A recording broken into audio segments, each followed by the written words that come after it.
Hi, hello, welcome folks. Welcome to Lit Valentine. It's my pleasure to welcome you all once again to my channel. Today we are going to focus on some of the interesting idioms, friends. Let's wait for that. English idioms. Today's word, butterflies in my stomach, meaning to be nervous. Butterflies in my stomach, meaning to be nervous. If you want to utter that somebody is very nervous, instead of using the same familiar words like nervous or the words related to nervous, you can use the idiom butterflies in my stomach. The next word is a short fuse, meaning a quick temper. A short fuse meaning a quick temper. Instead of using the same familiar words like temper, you can use the idiom a short fuse. Down for the count, meaning tired. Tired is a very familiar word which we all are using nowadays. But down for the count is an idiom which is unfamiliar to many of us. So instead of using the words like tired, you can use the idiom down for the count, which means tired. With this, today we are going to focus on an interesting topic in the English literature, that is Old English literature and Middle English literature. So far we had seen the Greek classicism and the Roman classicism. So from today we are going to focus on the Old English literature and Middle English literature in a very detailed manner. Here I had given some of the key points. I am going to illustrate all these key points now. So from today we are going to focus on Old English literature. So let's begin with that in a very fresh manner. I hope you all will like it.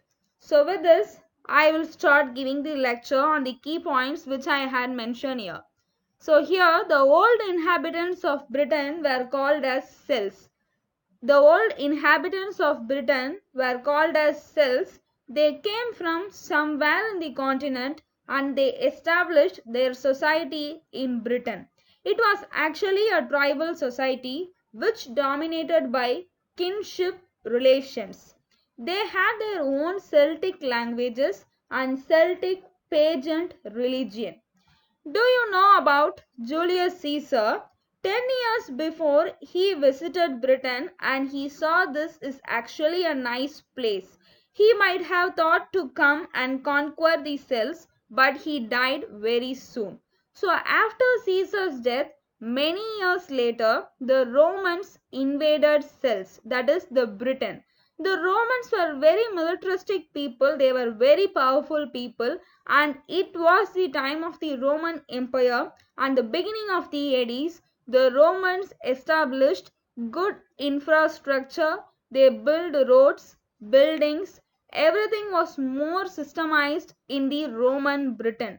It was only during the time of the Romans they established good infrastructure, they built roads, buildings, everything was more systemized in the Britain. That is, the own inhabitants of Britain were Celts. So while they are living in Celts, these Romans invaded the Celts and they were the people who built many beautiful buildings and everything was more systemized during their period.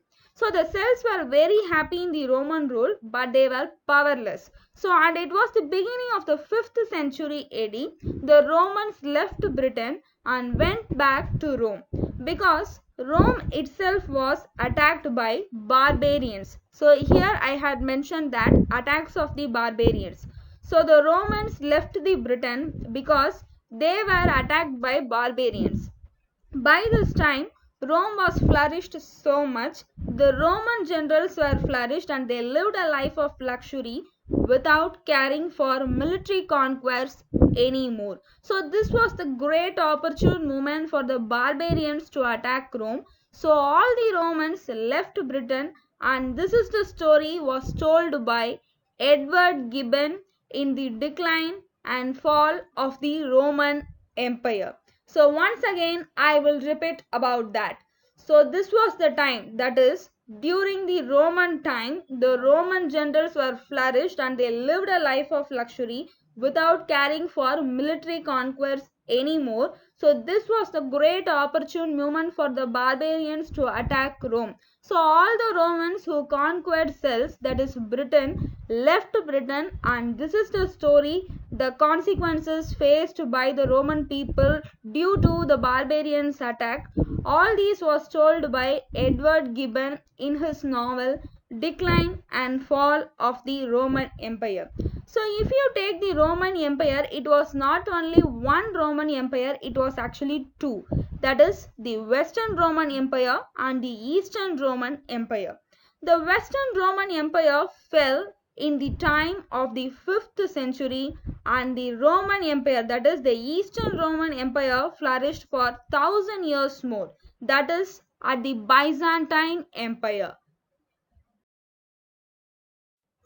Once again I will repeat it to you all that Roman Empire was not only a single empire, it was actually divided into two, the Western Roman Empire and the Eastern Roman Empire.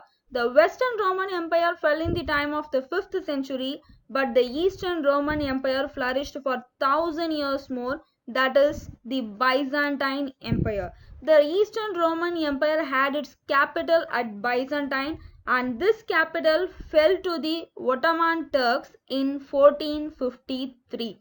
So the Eastern Roman Empire had their capital at Byzantine and it fell to the Ottoman Turks in 1453. The Celts were left without a ruler during that time, and the Romans left England, and barbarians attacked not only the Rome but also the small tribal societies like Celts, Pits, Scots. So during this time the Celts could not defend themselves, so one of their warlords named Vortigern went and invite mercenary tribes to come and protect them. So from the continent two leaders were came, they are Hengist and Horsa. Hengist and Horsa, they are the earliest Anglo-Saxons. So Angles, Saxons and Jutes, they are the three tribes came to protect the Celts. They saw what a nice island the Celts was and they settled in there. So the Anglo-Saxon period started from the 8th century, that is from the 5th century AD to 8th century, and the Anglo-Saxon period is the Old English period which we all are talking about. We always talk about the beginning of English literature, that is from the Old English period. So English, the language and culture, is it from the Angles, Saxons and Jutes. Old English language was very difficult. It is synthetic and inflectional. That means the whole word will change according to the grammar function, and also it was full of Germanic words, difficult words. As I mentioned above, the Old English language was a very difficult one. It is very synthetic and inflectional. This Old English literature, that is the beginning of English literature, came from the Old English period. The language and culture of English is it from the Angles, Saxons and Jutes. So the old language was very synthetic and inflectional. That means the whole word will change according to the grammar function. And also it was full of Germanic words, that is difficult words. So there were four major dialects in Old English. They are Northumbrian, Mercian, West Saxon and Kentish, out of which the West Saxon dialect was the most important one. There were four major dialects in Old English. They were Northumbrian, Northumbrian, Northumbrian, Mercian, Mercian, West Saxon, Westsaxon, and Kentish, Kentish, out of which the West Saxon dialect was the most important one. Old English had various genres, friends, that were both religious and secular. For example, hagiography. Hagiography was an important genre. Hagiography, the spelling of hagiography is Hagiography,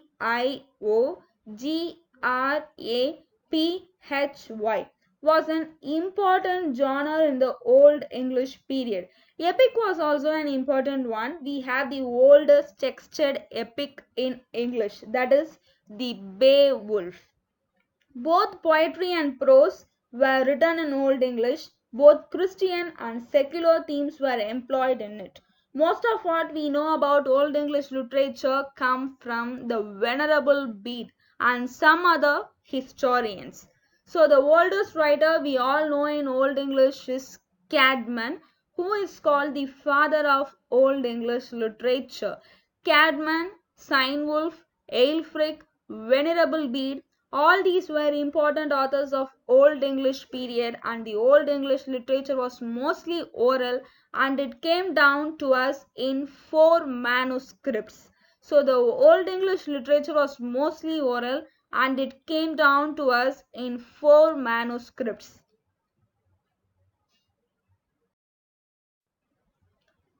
What are the 4 manuscripts? They are the Junius manuscript, the Exeter book, the Vercelli novel codex, also called as Cotton Vitellius manuscript, that is the Beowulf manuscript.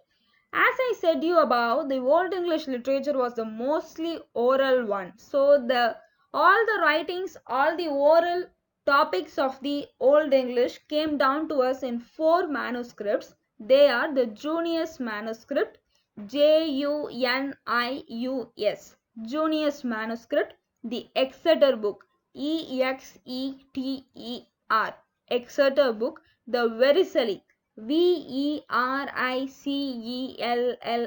Vercelli, novel codex, Novelcodex, novel codex, also called as Cotton Vitellius manuscript, that is Cottonvitellius, Vitellius manuscript, which is also called as Beowulf manuscript. So from these manuscripts we can get to know how the Old English literature was. So the Old English poetry, because it was very oral, has some unique features.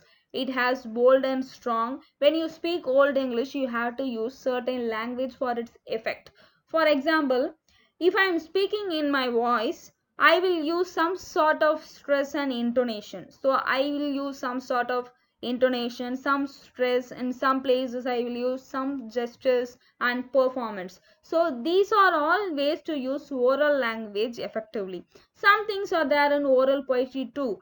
It was bold and strong, mournful and elegiac, and it is full of emotions. If you take the Old English poetry, it was full of bold and strong and mournful and elegiac and full of emotions. Because when you full of emotions, people will listen to you.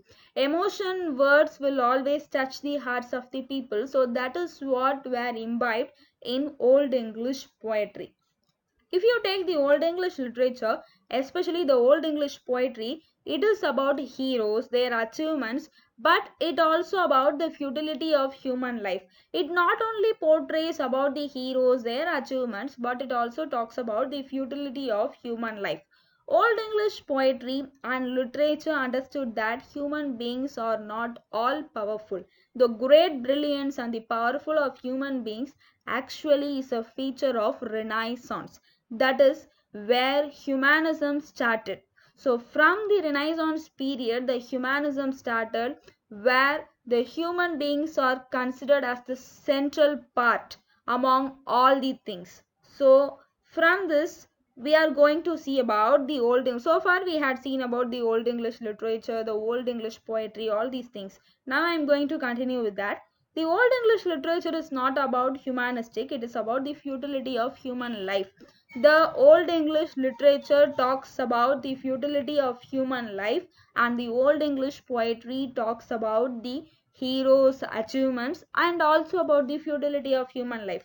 But the importance of the humanism were started talking during the time of the Renaissance, that is the 14th and 15th century. So keep that in mind. So whatever the achievements you have in the world will come to an end at the death. That is why they sing the glories of the heroes also. So the Old English literature used certain linguistic features like alliteration. If you take the Old English literature, they used certain linguistic features like alliteration. Alliteration means it is a repetition of consonant sounds. They also employ kenning. Kenning means it is a descriptive phrase, an elaborate phrase. In Old English literature, they use some features like alliteration. Alliteration means the repetition of consonant sounds, and they also employed kenning. Kenning. Kenning. It is a descriptive phrase and elaborate phrase. Instead of saying one word, you will describe it. If you describe it, it is called as kenning. So all these features are found in the old epic, that is the Beowulf. If you take the oldest epic Beowulf, which is in two parts, you can get to know about the kenning, the alliteration, all these features you can found in the Beowulf, the oldest epic work. Beowulf, the story of Beowulf is, it is actually about a Getish hero. Gets is a tribe. This is a story set in Scandinavia, that is north. Scandinavia consists of four major countries like Sweden, Finland, Norway and Denmark. Beowulf is a Scandinavian story. The first part of the Beowulf is actually a warrior. Beowulf is a warrior. He is helping the Danish king Hrothgar. The palace of Hrothgar is called as Herod, and there is a monster called Grendel who is troubling the people of the country. Beowulf is injuring Grendel. Grendel's mother, a bloody, revengeful monster, comes for revenge. So Beowulf killed both of it. This is also a story of great warrior, his achievements, and absolutely his death. Good and evil fighting. There were so many values for life taught in this epic. And in the second part of Beowulf, he is the king of Geats, and a sea monster is suffering the country now, and he is killing it, and during that fight he is wounded and died. So like Laertes and Hamlet kill each other. So like the same way he died in the second part, there is an underlying pattern for all these stories. So the hero kills the villain and the villain also wounds the hero, and they both died. But there is a biggest difference between the death of the hero and the villain. When Beowulf died, the entire community mourned for it. The Getish women, a group of women, mourned for the death of Beowulf. It was a ritual. There was also a lot of community feeling at the end of Beowulf. Lot of insightful commentary about human life, futility, what is enduring in human life, how a hero represents not an individual but an entire community, how memory leads to a community, history to memory, and the ending is the greater part of the epic, and there was a lot of critical commentary on it. Beowulf was a model for the many other works of Old English literature, and the father of Old English literature was Caedmon. Okay, keep that in mind. The father of Old English literature was Caedmon. So far I had taught you about the Beowulf, the oldest English epic, and its story. Now I am going to focus on some of the other writers. The first one is Caedmon. Caedmon is known as the father of Old English literature. You can ask me that why Caedmon is considered as the father of the Old English literature. Did he wrote many books like that? Actually, he did not write many books. He had written only one line poem, that is 9-line poem. He had written only one poem that is of 9 lines. Probably he may wrote many, but we are not sure about that. Caedmon's poem is called Caedmon's Hymn. There were also other poems attributed to him or probably inspired by him, that is called the Caedmonian school. Like that, there is a Cynefilian school modeled on Cynewulf. Cadman, Cynewulf, all these people were lived during the time of the Old English literature, and Cadman is called as the father of Old English literature. But Cadman did not write many works. He had written only one poem that is of 9 lines. They also had schools like Cadmonian School and Cynewulfian School, which is modeled on Cynewulf. These authors laid the foundation of earliest traditions of Old English literature. There were scholars, especially Cynewulf, how to look at life, what is the philosophy of life, that is what you see in them. Next, I am going to talk about Aelfric. Aelfric homilies, Wulfston's Sermon of the Wolf, all these were important writers and their important works are these. So they sometimes commented on history and society, they talked about sin and importance of devotion to God. And Venerable Bede, I mentioned it in the previous slide that Venerable Bede wrote Ecclesiastical History of the English Race, very important historical document. Venerable Bede is the famous writer during the Old English period. He is known for his work Ecclesiastical History of the English Race, very important historical document which talked about history. We can't avoid Aelfred. King Aelfred wrote chronicles, the Anglo-Saxon chronicles. The first person is Venerable Bede. He is known for his historical document, Ecclesiastical History of the English Race. The other important person is King Alfred.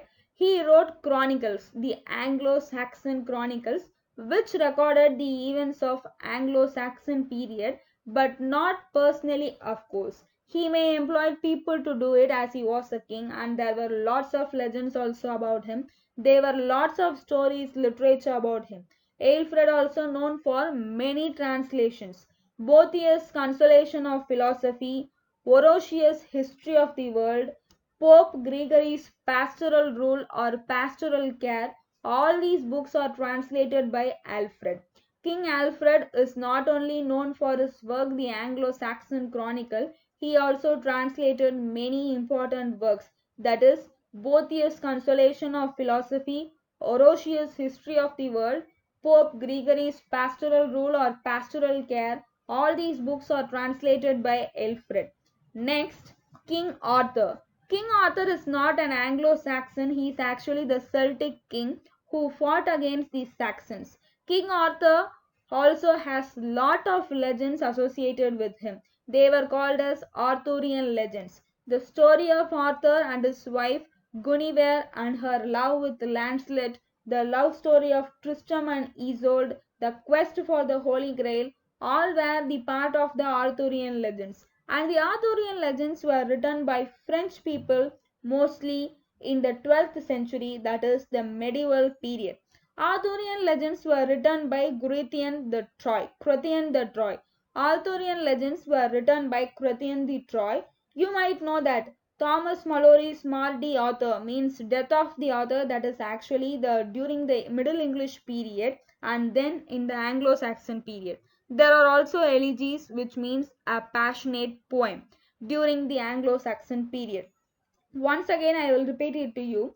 King Arthur also has lot of legends associated with him. They were called as Arthurian legends. The story of Arthur and his wife Guinevere and her love with Lancelot, the love story of Tristram and Isolde, the quest for the Holy Grail, all were the part of Arthurian legends. And the Arthurian legends were written by French people mostly in the 12th century, that is the medieval period. Arthurian legends were written by Chrétien de Troyes. They were written about the Arthurian legends. You might also know about Thomas Malory's March de Author, which means death of the author. That is actually during the Middle English period and then in the Anglo-Saxon period. There are also elegies during the Anglo-Saxon period, which means passionate poem. Elegies means a passionate poem. And there are 7 major elegies in the Anglo-Saxon period. They are Wolf and Deor, the Wife's Lament, the Husband's Message, the Ruin, the Wanderer, the Seafarer. That is about the Old English period or the Anglo-Saxon period, which ended with the Norman conquest, which happened in 1066 AD. that is 11th century. So the Anglo-Saxon period ended with the Norman conquest, that is 1066 AD, 11th century. In the Norman conquest, William the Conqueror of Normandy came and defeated the Anglo-Saxons and established the Middle English period. They didn't actually establish, that is the beginning of the Middle English period. Okay. So with this, move on to the Middle English period. It was a time of great injustice, ignorance, because the Catholic Church and the aristocracy were very powerful. They were controlling the people, denying the people opportunities of life, no luxury. People had to suffer, but the Catholic Church also did a wonderful thing. They recorded all the great texts in the monasteries, translations of manuscripts. Everything happened in the Middle English period. So towards the end of the Middle English period, that is the medieval period, things changed. There was 100 years war with France, which stopped the French influence. English people turned to themselves, their own history, their own language, and English literature began to prosper. The Renaissance began at the end of the medieval period. There was a Black Death happened in the medieval period, that is in the Middle English period. In 1348, the bubonic plague had happened. It killed hundreds and thousands of people. This led to lot of unrest and political turmoil. But after the Black Death settled down, things changed later. There was also a peasants' revolt in the Middle English period which happened in 1381 that gave some more freedom and centrality to the ordinary people. Before that, the ordinary people were like animals, and the end of the Middle Ages, all the trouble ended and the Renaissance started slowly. Renaissance began with writers like Geoffrey Chaucer. In the Middle English period, that is the medieval period in Europe, there were great masters like Dante, Petrarch, and Boccaccio. As I said now, in the medieval period in Europe, there were great masters like Dante, Petrarch, and Boccaccio. Dante, the writer, is known for his divine comedy. Petrarch was the man who perfected the sonnets. Dante was the first practitioner of the sonnets. Boccaccio, the first major writer in European languages. He wrote Decameron and other works which influenced Chaucer. They are the fountains of medieval literature. We came to the end of the session, friends. Today we had seen about Old English literature and Middle English literature in a very detailed manner. I hope you all will like it. If you have any doubts, you can post about it in the comment section. I will post regarding all your comments in my upcoming videos. Till that, take care, bye bye, and please don't forget to subscribe Lit Valentine for more interesting videos. Take care. Bye bye. Thank you all.